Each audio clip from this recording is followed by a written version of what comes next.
بسم اللہ الرحمن الرحیم۔ سامعین محترم، السلام علیکم ورحمۃ اللہ وبرکاتہ۔ میرے دوستوں، بھائیوں، بزرگوں، تمام عبادات سے افضل عبادت دکھی دلوں کو خوش کرنا ہے۔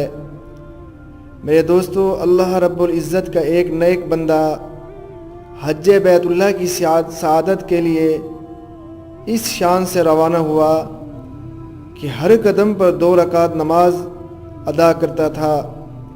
اس کے شوق کا یہ عالم تھا کہ راستے کی تکالیف سے اسے راحت ملتی اور راستے کے کانٹے بھی اسے پھول محسوس ہوتے تھے۔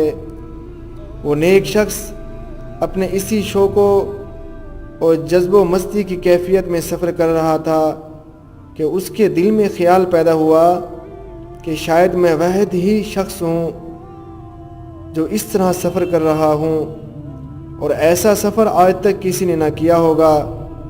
اس نیک شخص کے دل میں یہ خیال شیطان کی جانب سے آیا تھا، اگر وہ اس وقت سنبھل جاتا اور فوراً استغفار کرتا تو ہلاک نہ ہوتا۔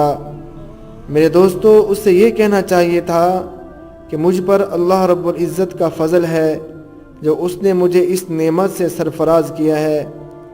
اس شخص کے کانوں میں غیبی ندا آئی کہ اے نیک بندے، بے شک تو نے میری عبادت کا صحیح حق ادا کیا، لیکن تو یہ خیال ہرگز نہ کر کہ تو میری بارگاہ میں کوئی خاص تحفہ لے کر حاضر ہو رہا ہے، بلکہ تجھے معلوم ہونا چاہیے کہ دکھی دلوں کو خوش کرنا 1000 رکعت نفل سے افضل ہے۔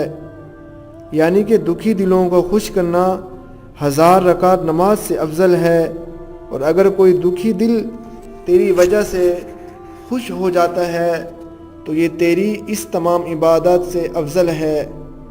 میرے دوستو، اس حکایت سے یہ پتہ چلتا ہے کہ انسان کو ریاکاری سے بچنا چاہیے، اپنے دل و دماغ کو برے خیالات سے پاک کرتے ہوئے اللہ کا شکر ادا کرنا چاہیے۔ عزیزان محترم، اگر تمہیں کوئی پریشان حال ملے تو اس کی پریشانی کو دور کرنے کی کوشش کیا کرو، اور غم خوار کے غم گسار بنو کہ اللہ رب العزت اس شخص سے خوش ہوتا ہے جو دکھی دلوں کو خوش کرتا ہے۔